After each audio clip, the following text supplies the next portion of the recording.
This is the Constellation Year in Review for 2009. Constellation is America's new space program, which has the flexibility to take crews to the International Space Station, return humans to the Moon, and even extend human presence beyond. NASA centers around the country are working together to design, test, and manufacture hardware for this new era in human space exploration. From the Kennedy Space Center in Florida, NASA took a huge step forward in its exploration goals with the flight of the Ares 1X.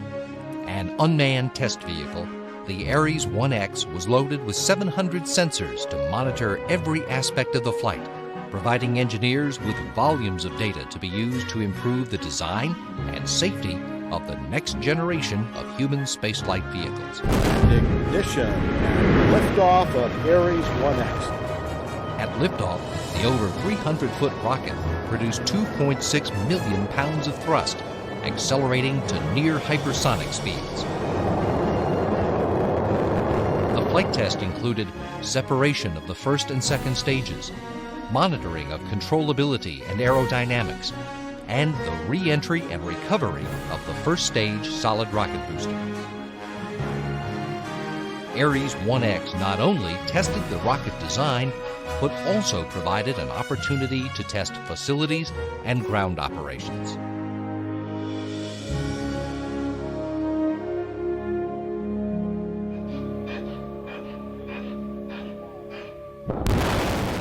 The ground rumbled again in Promontory, Utah, where another test for Constellation took place. Development Motor 1, or DM1, is the first test of a 5-segment solid rocket booster in the Ares rocket configuration. Similar in design to the 4-segment shuttle solid rocket motor, DM1 features several upgrades and technology improvements, as well as the 5th segment needed to deliver its 3.6 million pounds of lifting power for the Constellation program.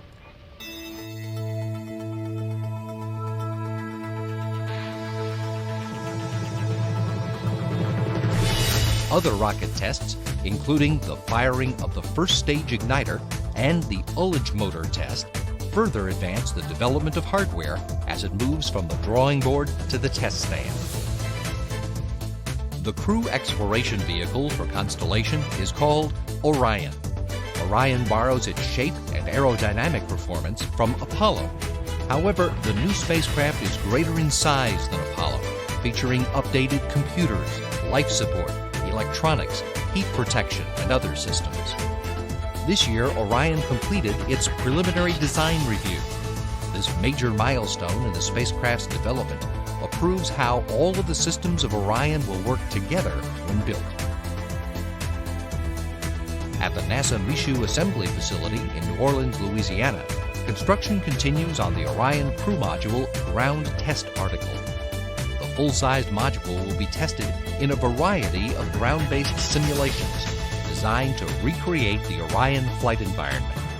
The structure will then undergo mechanical assembly, integration, and testing in New Orleans and Denver, Colorado. This year, the Constellation program completed its first post-landing Orion recovery tests, or PORT.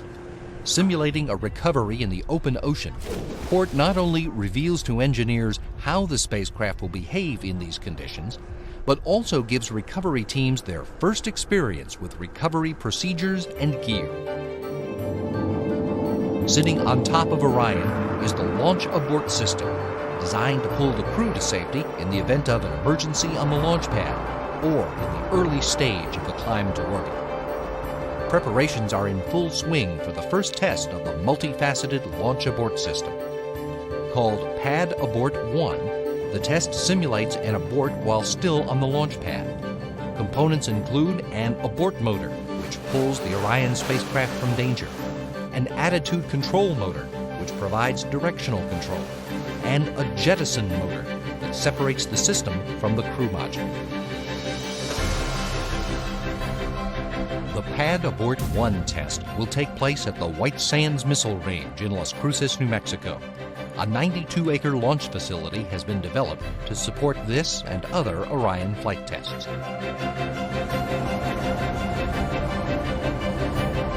Parts for the Pad Abort 1 test rolled into White Sands, including the Orion Crew Module. Outfitted at the Dryden Flight Research Center in California, the crew module contains an array of sensors to help analyze the flight test.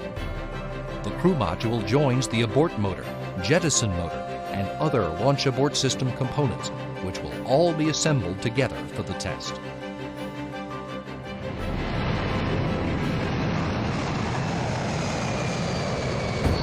Other activity this year included parachute tests for a rocket deceleration system, managed by the Marshall Space Flight Center in Huntsville, Alabama, and taking place at the U.S. Army's Yuma Proving Grounds in Yuma, Arizona. The tests featured the largest rocket parachutes ever manufactured. The 3 main parachutes measure 150 feet in diameter and weigh 2,000 pounds each. They are designed to slow the descent of a 5-segment solid rocket motor and provide a soft landing in the ocean, allowing crews to recover and recycle the stage for a later launch.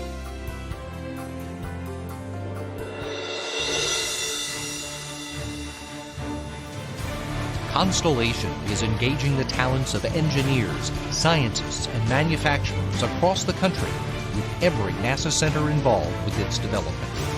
From flight tests to wind tunnel testing to computer modeling to manufacturing, Constellation is trailblazing relationships between NASA centers and commercial industry. With the first flight test complete and more on the way, engineers are learning more about how real hardware behaves in flight conditions. The knowledge gained helps engineers work towards safer and more reliable spacecraft.